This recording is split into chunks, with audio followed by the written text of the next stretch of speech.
আজ আমাদের ধারাবাহিক রুহানি অনুষ্ঠানে আমরা কিছু আলোচনা করিব সিরাতাল মুস্তাকিমের আরো এক তত্ত্ব সম্পর্কে এবং উক্ত উল্লেখকৃত সেই তত্ত্ব হইল ফকরে বা কামালিয়াত ওলি গুণের পরিচয় সম্পর্কে সঠিক দলিল প্রমাণ সহ সম্পূর্ণ আধ্যাত্মিক দৃষ্টি অনুসারে এবং দেহতত্ত্বের হিসাব অনুযায়ী আজকের পর্বে কিছু আলোচনা করা হইল।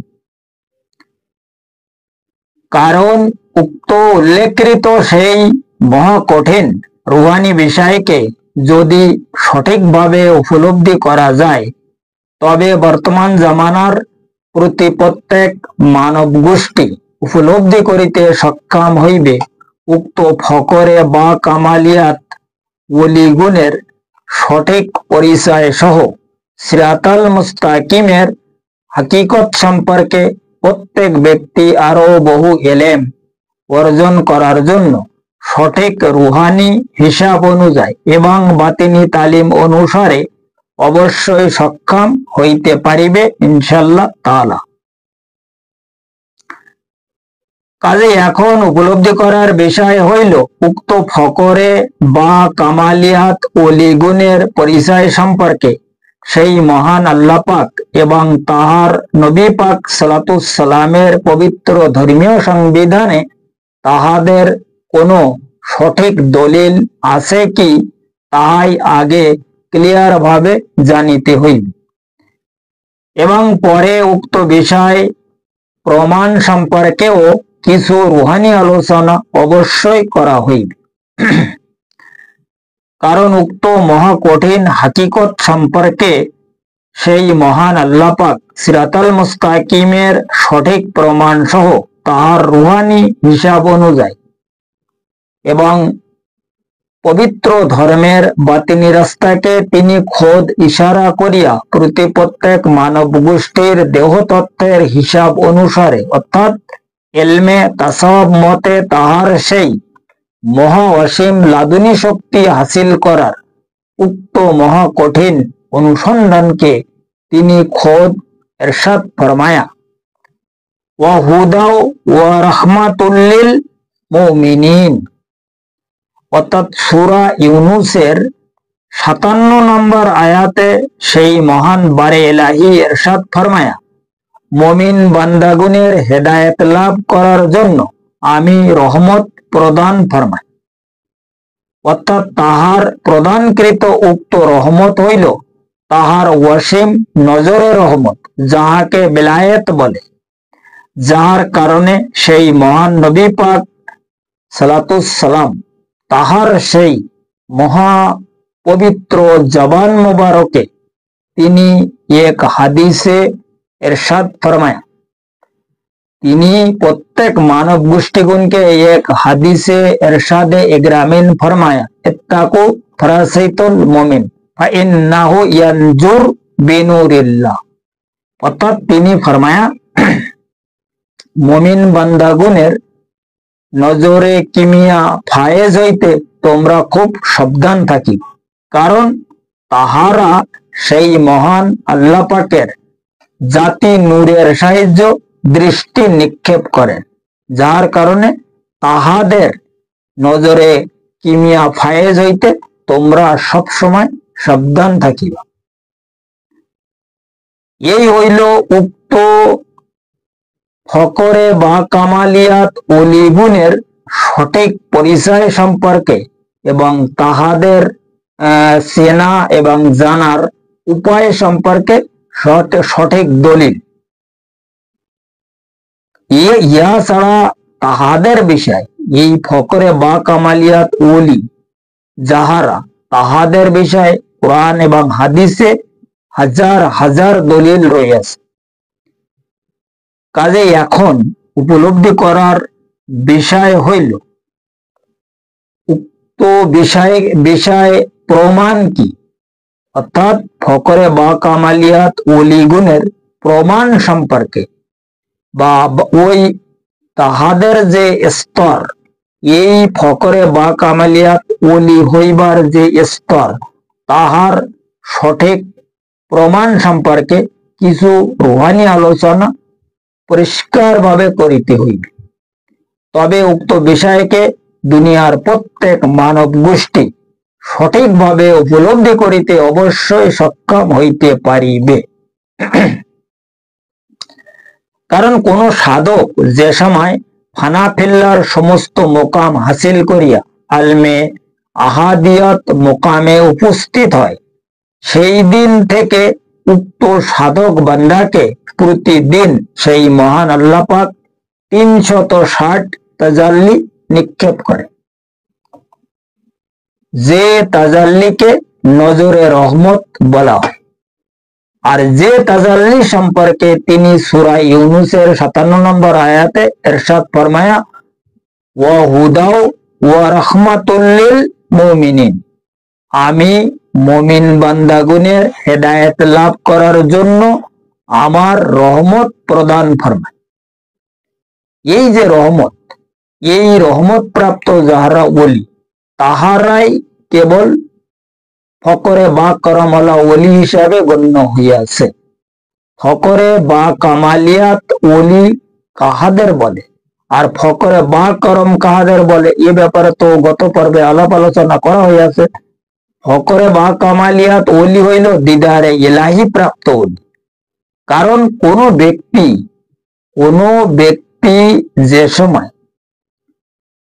মানে আলমে আহাদিয়াতের মোকাম পর্যন্ত উপস্থিত হইয়া যায়, তাহার উপরে ডেলি 360 তাজাল্লি সেই মহান আল্লাহ পাকের তরফ হইতে শুরু হয়ে যায়। এবং ফানাফিল্লার সমস্ত মোকাম হাসিল করার পরে, ফানাফিল্লার সর্বমোট মোকাম হইল 9টা।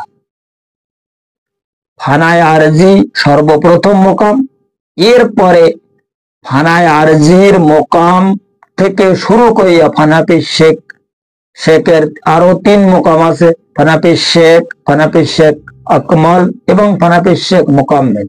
এরপরে ফানাফির রাসুল, এরপরে হচ্ছে ফানাফিল্লা, এরপরে বাকাবিল্লা, এরপরে লেকাবিল্লা, এরপরে হচ্ছে ফারায়েবকা। এই যে 9 স্তর যখন ফুলফিল ভাবে হাসিল হয়ে যায়, এই 9 স্তর হাসিল করার জন্য সর্বপ্রথমে আমাদের প্রয়োজন হইল কি, দিদারে মুস্তফা হাসিল করা। ফানাফির রাসুলের মোকাম হইল হুজুর পাকের মোকাম। এই দিদারে মুস্তফার পরে এর আগের মোকামগুলো ওনার সহযোগিতায়, ওনার সেই মহা ওয়াসিম অনুগ্রহ মোবারকে হাসিল করা যায়। যদি তাহার সঠিক কদমাইন শরীফের, তাহার সেই কদমাইন শরীফের ধুল মোবারক আমাদের চোখের সুরমা সঠিকভাবে বানানো যায়, যাহারা এই স্তরে উপস্থিত হইতে সক্ষম হইয়াছে, তাহারাই কেবল দিদারে এলাহি হাসিল ফরমায়া। কারণ দিদারে এলাহি কৃত যে এলেম, এ হইল তৃতীয় এলেম। প্রথম এলেম হইল এলমে ফিকা, দ্বিতীয় এলেম হইল এলমে তাসাউফ, তৃতীয় এলেম হইল দিদারে এলাহি কৃত এলেম, যেটাকে এলমে লাদুন বলা হয়। এই এলেম হইল তাহার ব্যক্তিগত এলেম। এই স্তর কোন পয়গম্বর পায়নি, না কোন ব্যক্তি, কোন নবী রাসূল কেউ এই স্তর হাসিল করিতে পারে। কারণ 1,24,000 ইয়ারে মতান্তরে 2,24,000 যে পয়গম্বর গুলো আমাদের মাঝে সেই মহান আল্লাহ পাক প্রেরণ ফরমায়া, তাহারা সবাই ছিল হযরতে আদম আলাইহিস সালাতুস সালাম হইতে শুরু করিয়া হযরতে ঈসা আলাইহিস সালাতুস সালাম পর্যন্ত যত পয়গম্বর আসছে, সবাই সিফাতি ইলম হাসিল ফরমায়। কোন পয়গম্বর জাতি ইলম পায়নি। জাতি ইলম একমাত্র হুজুর পাক হাসিল ফরমায়। এবং আমরা হচ্ছি হুজুর পাকের উম্মত। আমরা যে কত বড় ভাগ্যশীল, কত বড় নসিবওয়ালা, এটা আমরা আসলে কিন্তু জানি। কারণ হুজুর পাক সালাতুস সালামের উম্মত হইবার জন্য বড় বড় উলুল আজম মুরসালিন নবীরা তাহাদের নবুয়ত পরিত্যাগ করিয়াছে। যেমন এখানে পরিষ্কার ভাবে সবাই জানে হযরতে ঈসা আলাইহিস সালাম তিনি ছিলেন বহুত বড় একজন মুরসালিন নবী, উলুল আজম। কিন্তু তিনি তাহার নবুয়তকে সে মানে ক্যান্সেল করিয়াছে, করিয়া আল্লাহর সঙ্গে কন্ট্যাক্ট করিয়াছে যে আমি আপনাকে কিভাবে দেখিব, আপনার দিদার আমি কিভাবে করিতে পারিব, সেই ব্যাপারটা তিনি যখন উপলব্ধি করিতে সক্ষম হইল, তখন বললে যে আপনার এই নবুয়তের আমার কোনো দরকার নেই, এটা আপনি সামলান। আমাকে আপনার দিদারে এলাহি হাসিল করার জন্য আপনার হাবিবের উম্মত বানাইবার ব্যবস্থা করবেন। এখন এই যে বিষয়গুলো, এই যে উম্মতে মুস্তাফার যে হিস্টোরি, নবী পাকের যে আমরা কি উম্মত, এটা আসলে আমরা কিন্তু কেউ জানি। আমরা যে কোন জামানায় কোন অবস্থায় বসবাস করিতেছি, এটা আমরা আসলে কিন্তু কেউ জানি। যাই হোক, ও বিষয় তো বহুত লম্বা আলোচনা। আজকের আলোচনার বিষয় হইল ফকরে বা কামালিয়াত ওলি গুণের পরিচয় সম্পর্কে। ফকরে বা কামালিয়াত ওলি যারা,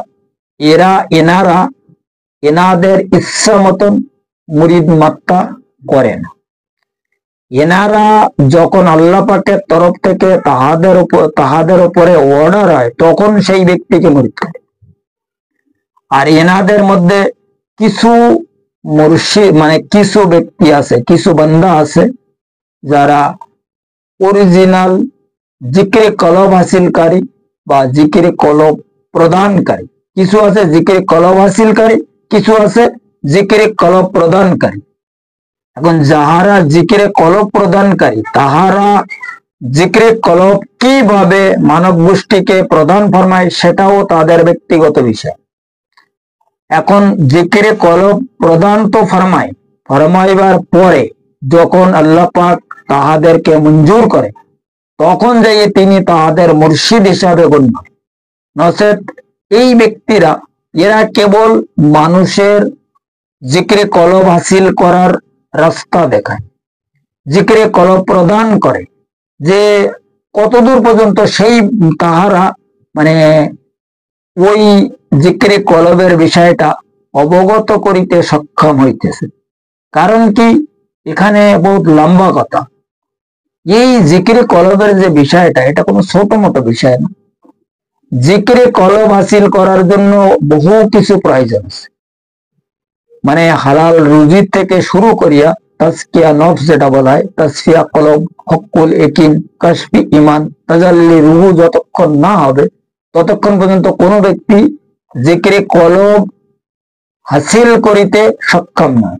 জিকিরে কলব সেই সময় হাসিল হবে যখন আমাদের মধ্যে এই যে চারটে বস্তু, সেটা হচ্ছে কি তাজকিয়া নফস, তাসফিয়া কলব, হকুল একিন আর কাশফি ইমান, এই চার বস্তু যে সময় আমরা হাসিল করিতে সক্ষম হব, তখন আমাদের রূহ তাজাল্লি, এই তাজাল্লি হওয়ার পরে তখন আল্লাহ পাকের তরফ থেকে এটার একটা এজাজাত পাওয়া যায়। এখন এই এজাজাত কে পাবে? কারণ এই যে আমাদের যে আমরা যাহার কাছ থেকে, যাহারা আসলে জিকিরে কলব প্রদান প্রাপ্ত ব্যক্তি, প্রদান করে যারা, যদি আমাদের কারণ নসিবে এই ব্যক্তি পাওয়া যায় বা কারণ নসিবে মিলে যায়, তখন ওই ব্যক্তি কি করে, সে জিকিরে কলব দিয়ে যায়, বেটা তুমি জিকির করো আজকে থেকে। এরপরে যখন সে ঠিকভাবে কাজ করতে পারে, তখন ওই ব্যক্তি কি করে, সেই ব্যক্তির যে যে কে আক্স, এর যে বডিকে সে আলমে জবরুত মোকামে নিয়ে যায়। আলমে জবরুত মোকামে ওখানে কিছু মখলুক আছে, তারা ওখান থেকে আল্লাহ পাকের নিকট পর্যন্ত পৌঁছে দেয়। দেওয়ার পরে আল্লাহ পাক ওখানে জিজ্ঞাসা করে যে কি ব্যাপার, তুমি তাকে এখানে কি জন্য নিয়ে আসছো? তবে আপনার সঙ্গে দোস্তি বানাইবার জন্য। তখন আল্লাহ পাক যদি মঞ্জুর করে তাই ভালো, সে দোস্তির মোকাম পেয়ে যায়। তখন আল্লাহ পাক কি করে, এর ওই ব্যক্তির সমস্ত ফাইলকে, পিছনের যত ওনার কর্ম আছে, যত ইবাদত বন্দিগিরি আছে, এই ফাইলটা হুজুর পাকের দপ্তরে পাঠাবে। আর হুজুর পাক এটা ভালোভাবে অডিট করার পরে তখন ওই ফাইলটা গাউস পাকের দপ্তরে আসে।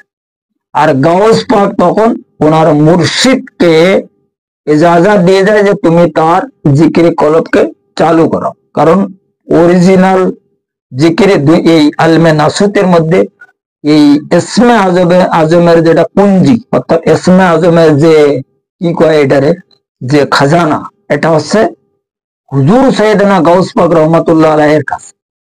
এখন কোন ব্যক্তির জিকিরে কলব ততক্ষণ পর্যন্ত চালু হইবে না যতক্ষণ পর্যন্ত হুজুর সৈয়দনা গাউস পাকের দপ্তর থেকে ফাইল পাস না হবে।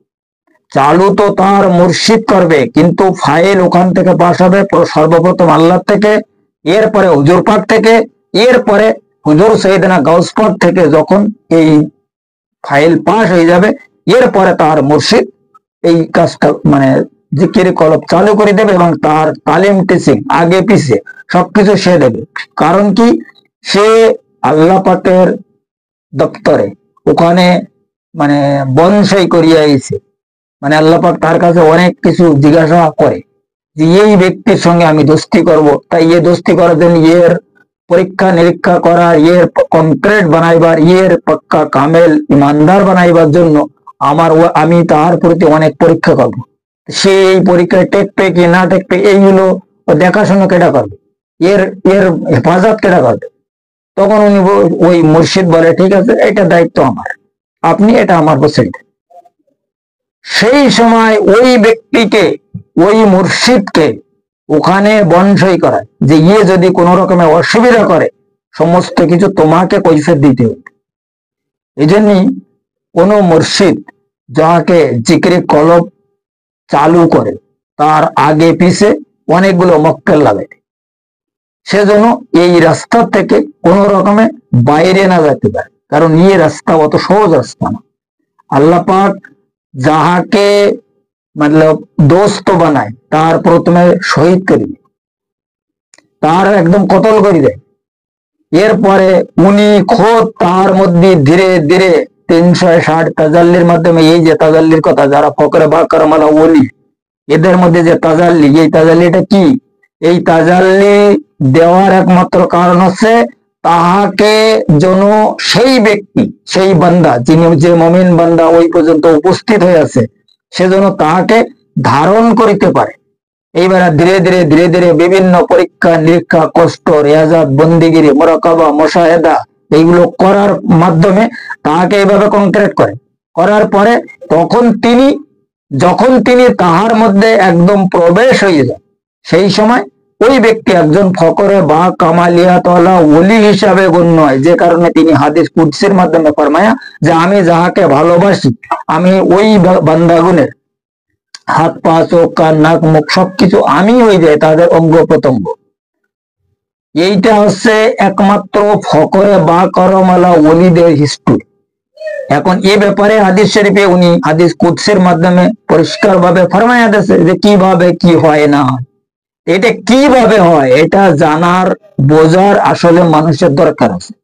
প্রথমে যখন আমরা এই কলব থেকে তালিম শুরু করি, কোন জিকিরে কলবধারী মানে ওলি বা মুর্শিদ যে সময় এই জিকিরে কলবের দায়িত্ব দিয়ে দেয়, তখন ওই আমলের মাধ্যমে প্রথমে কলব সবাল হয়, কলবের পরে কলবের ভিতরে আরো 3 জন খলিফা আছে তারাও সবাল হয়, এরপরে রুহ সবাল হয়, এরপরে সির খফি আকফা সারে সব সবাল করে।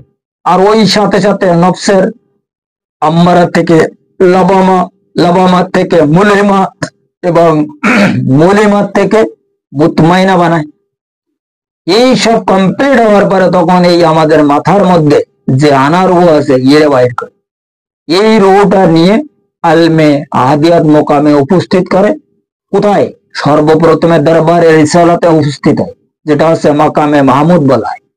এখন এই সমস্ত স্তর মানে যে সমস্ত কথাবার্তা আমি বলিতেছি এটা হচ্ছে সম্পূর্ণ রুহানি বিষয়, কই জিসমানি বিষয় না। কারণ সিরাতাল মুস্তাকিমের যে রাস্তা, রাস্তায় একমাত্র রুহু চলে, এখানে কোনো জিসিম চলার জন্য সক্ষম নয়। জিসমানি ইবাদত হচ্ছে এই দুনিয়ার জন্য, রুহানি ইবাদত হচ্ছে মানে অন্য আলম। কথা বোঝা গেছে? এখন জিসমানি ইবাদতের মাধ্যমে রুহানি ইবাদতকে খুঁজে বাহির করিতে হয়, যে ব্যাপারে তিনি ফরমায়া ইকরারের বিল লিসান ও তাসদিকুম বিল কলব।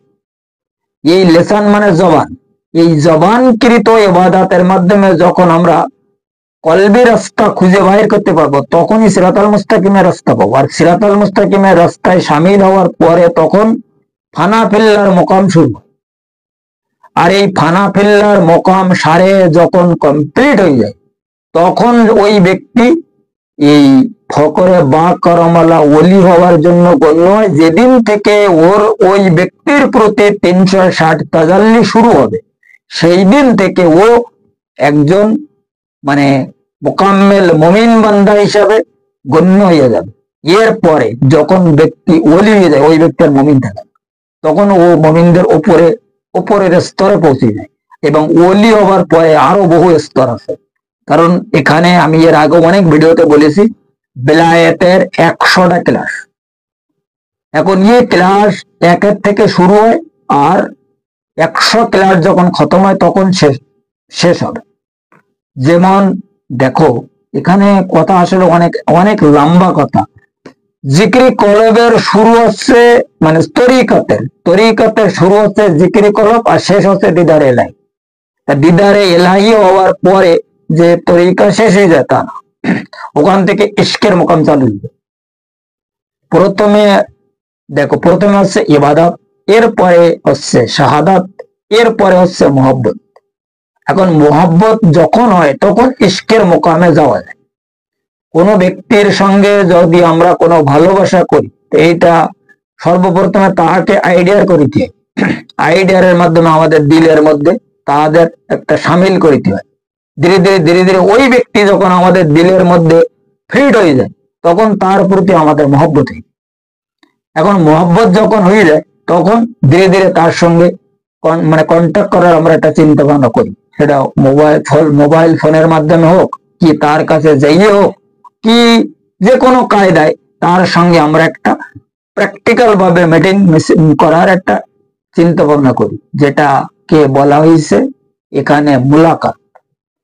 এই যে বিষয়গুলো সব খুলে খুলে জানতে হবে। এখানে দেখো, বিলায়েত মানে কি দোষ, আর এই বিলায়েতের আগে আরো অনেক মোকাম আছে। যেমন আছে লাকাবিল্লাহ। লাকাবিল্লাহ মানে কি? লাকাবিল্লাহ মানে নিজের সঙ্গে নিজে পরিচয় হওয়া। এই পরিচয় যখন লাভ করা যাবে, তখন দিয়ে এইসব মোকামে ধীরে ধীরে আমরা আগে উঠতে পারবো। এখন এই যে বিষয়গুলো, এই বিষয়গুলো কত সোজা না, এই খুব কঠিন বিষয়। আমরা যে সহজে একটু শুনতেছি যে ফকরে বা কারামালা ওলি কাহাদের বলে। ফকরে বা কারামালা ওলি হতে গেলে অনেক কষ্টের ব্যাপার আছে। এখানে অনেক ইবাদত বন্দিগিরি রেয়াজাত সাধনা সিদ্ধি করার পরে তারপরে হুজুর পাক পর্যন্ত পৌঁছানো যায়। এখন হুজুর পাক দেখে এই ব্যক্তির কতদূর এর সাধনা শক্তি আছে, কতদূর পৌঁছতে পারবে। যখন হুজুর পাক দেখে যে এই ব্যক্তি এর সাধনা শক্তি অনেক মানে বেশি, তখন ওই ব্যক্তি সম্পর্কে আল্লাহ পাকের সঙ্গে উনি একটা আলাপ আলোচনা করে যে এইটারে আপনার পর্যন্ত পৌঁছবে কি। তখন আল্লাহ পাক বলে হ্যাঁ ঠিক আছে, ওইটা আমার দিকে পৌঁছে। তখন উনি ফানা ফিল্লার আরো আগে মোকাম দেখায়। আর যেটার এই শক্তি নেই, যে সমস্ত সাধকরা ওই পর্যন্ত যাইয়ে দেখা যায় তাদের আর কোনো চলার শক্তি নেই, তখন উনি ওখানে ওইটারে রোকাই দেয়, মানে ওইখানে থামাই দেয়, স্থগিত করিয়া তার একটা শক্তি দিয়ে দেয়। সেটার নাম হইল কি ফকরে বা করম। ফকরে বা করম মানে কি? শুধুমাত্র হুজুর পাকের দিনের প্রতি সামিল করা। এদেরকে নফসিকিন ওলি বলা হয়, যাদেরকে দুনিয়ার জমিনে গাউসুল জামা বলে, অর্থাৎ গাউসুল আজম বলে। গাউসুল আজম, এই গাউসুল আজম যাদেরকে বলা হয়, এরা হইল ফকরে বা করমওয়ালা ওলিদের লিডার। কথা বোঝা গেছে? কিন্তু এনাদের সঙ্গে যে সমস্ত ওলিরা আরো আছে, তাহারা কিন্তু ফকরে বা কামালিয়াতওয়ালা ওলি না। তারা হচ্ছে ফকরে বা করমওয়ালা ওলি। আর উনি যে মুজাদ্দেদ, ওই মুজাদ্দেদ হচ্ছে ফকরে বা করমওয়ালা ওলিদের লিডার। এই মুজাদ্দেদ আসে মাত্র 100 বছর পর পর। আর যাহারা ফকরে বা কামালিয়াতওয়ালা ওলি, এরা 1000 বছর পর পর একজন প্রকাশ হয়। ওলি তো বহুত হয়, লেকিন প্রকাশ হয় না কেউ। হেদায়েতের দায়িত্ব কেউ নিতে চায় না। আল্লাহ পাক দেখে যে যেটার যে ওলির বিশাল ভাবে একটা মানে ধারণ ক্ষমতা আছে, তখন ওনাকে এই হেদায়েতের দায়িত্ব দেয়। আর যাদেরকে হেদায়েতের দায়িত্ব দেয় তাদেরকে মুর্শিদ বানায়। আর মুর্শিদ বানাবার জন্য ওলি আর মুর্শিদের মধ্যে অনেক ফেরাওয়ারা আছে। কোরআন শরীফে এইভাবে বলা আছে, দেখো, সর্বপ্রথমে ওলিদের কথা বলা হয়েছে, এরপরে মুর্শিদ। ওলি এম মুর্শিদ, প্রথমে ওলি হইতে হবে, তারপরে মুর্শিদ হবে। এখন মুর্শিদ আল্লাহ এবং আল্লাহর রাসূল, এবং যে ব্যক্তি মুর্শিদ হয় তাহার মুর্শিদ কেবল সিদ্ধান্ত করবে, সেই ছাড়া আর কেউ জানে না যে এই ব্যক্তি আসলে মুর্শিদ কিনা। ওলি তো সবাই প্রায় ইনশাল্লাহ তাআলা হইতে পারে। ওলি হওয়া এত কঠিন ব্যাপার না, কিন্তু মুর্শিদ হওয়াটা বিরাট কঠিন ব্যাপার। কারণ যখন কোনো ব্যক্তি জিকিরে কলবধারী মুর্শিদ হয়, ওই ব্যক্তির মানে কুল্লি তৌর, অর্থাৎ আওয়াল টু আখের, একদম ফার্স্টের থেকে শুরু করিয়া লাস্ট পর্যন্ত মুর্শিদ হয়ে যায় হুজুর পাক খোদ। আর হুজুর পাক ওই ব্যক্তিকে পরিচালনার দায়িত্ব নিয়ে নেয়। আর এই দায়িত্ব আল্লাহ পাক তাকে দিয়ে দেয়। সে প্রথমে জিসমানি জিসিমকে বায়াত করাইছে, এরপর তার কলবকে হুজুর পাকের কাছে বায়াত করাইছে, আর হুজুর পাক তার রূহকে আল্লাহ পাকের কাছে বায়াত করাইছে। যেদিন ওই যে 360 তাজাল্লি শুরু হলো না, ওই দিন আল্লাহ পাক তার রূহকে বায়াত করিয়ে নেয়। এরপরে আল্লাহ পাক কি করে, এই রূহকে হুজুর পাকের কাছে বেঁচে দেয়, যে বলে যে এর আজকে থেকে মালিক মহাজন সব আপনি, এখানে আমার আর কোনো দায়িত্ব নেই। এরপরে এই যে জিকিরে কলবের যে ফাংশনটা, এই আমাদের সিনাকৃত বিষয়, এখানে 5টা রুহ আছে, কলব, রুহু, সির, খফি, আকফা। এই 5 জন রুহুর 5 জন মুরসালিন আছে, তার মধ্যে একজন মুরসালিন হুজুর পাক। এখন হুজুর পাকের কেবল দায়িত্ব হচ্ছে লতিফায় আকফার, কিন্তু এখানে আরো 5টা লতিফা আছে। এই লতিফা ওই যিনি মুর্শিদ হয়, ওর যদি ওনার কোনো মুরিদের চালু করার জন্য যদি কোনো প্রবলেম হয়, তখন ওই মুরসালিনদের দরকার। যেমন কলবের মুরসালিন হইল হজরতে আদম আলাইহিস সালাম। তো যদি কোনো মুরিদের কলবের সমস্যা আছে, তো হজরত আদম আলাইহিস সালামের সহযোগিতার দরকার আছে। কারণ এসব দায়িত্ব হুজুর পাক উঠাবে না তো, কারণ হুজুর পাকের উপরে তো দুনিয়ার সমস্ত দায়িত্ব। তুমি এত দায়িত্ব কোথা থেকে উঠাবে? যদি উনি একলা সবকিছু সামলাইতে পারতেন, তাহলে আরো 4 জন মুরসালিন তো আল্লাহ পাক বানাইতেন না। এই জন্য সমস্ত মুরসালিনদের আল্লাহ পাক ওখান থেকে অর্ডার দিয়ে দেয় যে এর আমি আজকের থেকে মুর্শিদ বানাচ্ছি। এর কোন রকমের কাজ কামের সমস্যা হলে, কোন এর ভক্ত মুরিদ আশেকদের যদি কোন রকমের সমস্যা হয়, আপনারা এর সহযোগিতা করবেন। ওই সময় সবাই ওখান থেকে মানে ওদের কাছ থেকে একটা রায় মানে করি নেয় আল্লাহ সবার সামনে। এই ব্যক্তি যখন হেদায়েতের কাজে একজন ব্যক্তি সামিল হয়ে যায়, তখন তার যে কত কষ্ট সে নিজেই কারোর সঙ্গে বলতে পারে না। ওর লোকজন দেখে এ তো কিছু করে না, এ তো বাড়ি বসে আছে একদম চুপচাপ, এ সোফায় বসে রয়েছে, না খাটের উপর শুয়ে আছে, এত কষ্ট কে? কিন্তু এই যে বিষয়টা, রুহানিগত যে বিষয়, বড় কঠিন টিপিক্যাল বিষয়। যদি কোনো হেদায়েত মানে হেদায়েত প্রাপ্ত ব্যক্তি, যিনি হেদায়েত প্রদানকৃত, যিনি ডিউটি নেছে, দায়িত্ব হলো মুর্শিদ, ওই ব্যক্তির যখন এই দায়িত্বের মধ্যে চলে আসে, তখন ও আল্লাহ পাকে কি বলে যে তোমার এই দায়িত্ব, তোমার এই ওলিত্ব, তোমার এই মুর্শিদগিরি, এসব আমার কোনো কিছু দরকার নেই। আমি প্রথমে যেরকম সাধারণ মানুষ ছিলাম, ওইরকম সাধারণ করি দাও, এই সব শক্তি মুক্তি সব তুমি নিয়ে নাও, আমার দ্বারা সম্ভব না। সবসময় জন্য আল্লাহর দরবারে আল্লাহর কাছে এই ফরিয়াদ করিতে থাকে। কথা বলা গেছে? এই যে বিষয়, বিশাল লম্বা চড়া বিষয়। এখানে এই যে আমাদের 7টা লতিফা আছে না, এছাড়া আরো 14 লতিফা হাসিল করিতে। একটা হচ্ছে জোসাই তৌফিক এলাহি 7, আর তিকলি নূরের হইল 7। ওই 7 আর এই 7, আর আমাদের প্রত্যেকের ব্যক্তিগত 7 লতিফা। এই 21 লতিফাধারী ব্যক্তি যারা, এরাই হচ্ছে অরিজিনাল মুজাদ্দেদে আজম। এই 1000 বছর পর পর এই আজমরা আসে, যেটাকে বলা হয়েছে আলফে সানি। এটা আলিফ মতলব 1000। এখন আলফে মতলব এই 1000 বছর পর পর যে মুজাদ্দেদ দুনিয়ায় আসে, এদেরকে, এদের কথাবার্তার, এদের কাজ কারবার, এদের হিসাব কিতাব সাধারণ মানুষের বোঝা বড় মুশকিলজনক ব্যাপার। কারণ কি, দেখো এই যে বিষয়, তো কোনো সাধারণ বিষয় না। রুহানিগত যে বিষয়টা, এটা তো অনেক আগের থেকে চাপা দেওয়া হয়েছে।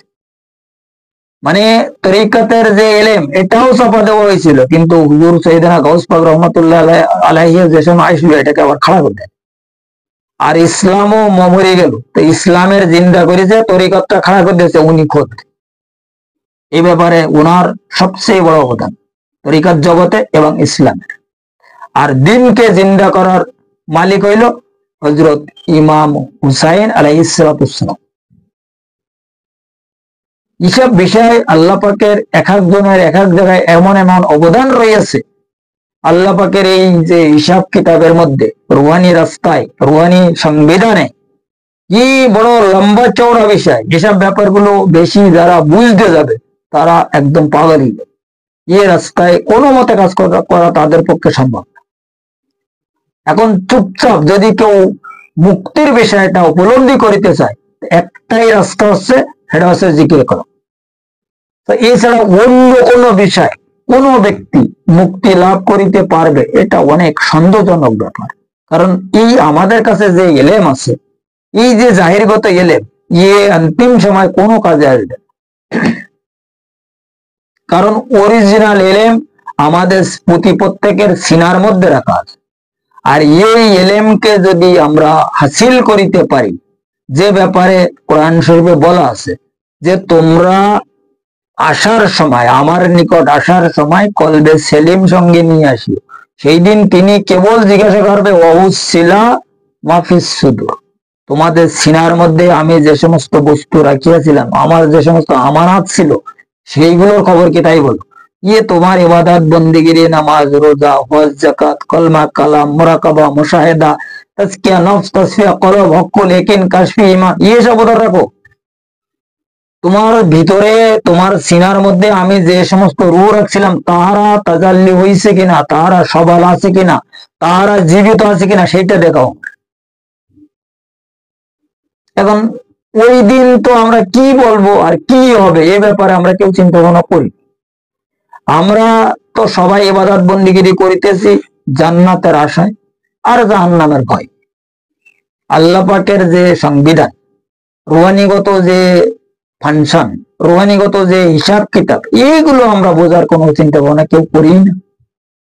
পরিষ্কার ভাবে তিনি ফরমায়া যে যদি কেউ মুক্তি লাভ করিতে চায়, তা কলবে সেলিম সঙ্গে নিয়ে আসিও। ইয়াউমালা ইয়ানফাউ মালু ওয়ালা বানুনা ইল্লা মান আতাল্লাহ বিকলবিন সেলিম। এই সেলিম ছাড়া কোনো ব্যক্তি মুক্তি লাভ করিতে সক্ষম নয়। আর ও সেলিম কোথায়? আমাদের সিনার মধ্যে। আর ওই সেলিমের যে হিস্টোরি, এটা হইল আমানাতের একজন ইউনিট। আমানত বস্তু যেটা আল্লাহ পাক আমাদেরকে প্রদান ফরমায়া, এই আমানত বস্তুর একটা ইউনিট হচ্ছে কি? কলবে সেলিম। কথা বোঝা গেছে? যাই হোক, আজকের প্রোগ্রামে যে আলাপ আলোচনা করা হইল, এই আলোচনা যদি কেউ আরো পরিষ্কার ভাবে উপলব্ধি করিতে চায়, ডেসক্রিপশনে আমার মোবাইল নাম্বার দেওয়া আছে। ওই নাম্বারের সাহায্য যদি কেউ আমাদের সঙ্গে সম্পর্ক করে, তাদের আরো পরিষ্কার ভাবে বুঝাই দেওয়া হইবে, জানাই দেওয়া হইবে, শিখাই দেওয়া হইবে। এবং এই রাস্তায় যদি কেউ চলিতে চায়, তাদের চলার জন্য গাইডও করা হইবে ইনশাআল্লাহ তাআলা। যাই হোক, আজকের আলোচনা এই পর্যন্ত রাখা হইল। আগামী পর্বে সিরাতাল মুস্তাকিমের আরো অন্যান্য বিষয়, কিছু রুহানি আলোচনা অবশ্যই করা হইবে, যদি আমার সেই মহান মুর্শিদ মাওলা তাহার নিজ অনুগ্রহ মুবারকে তিনি আমার প্রতি দয়া ফরমায়।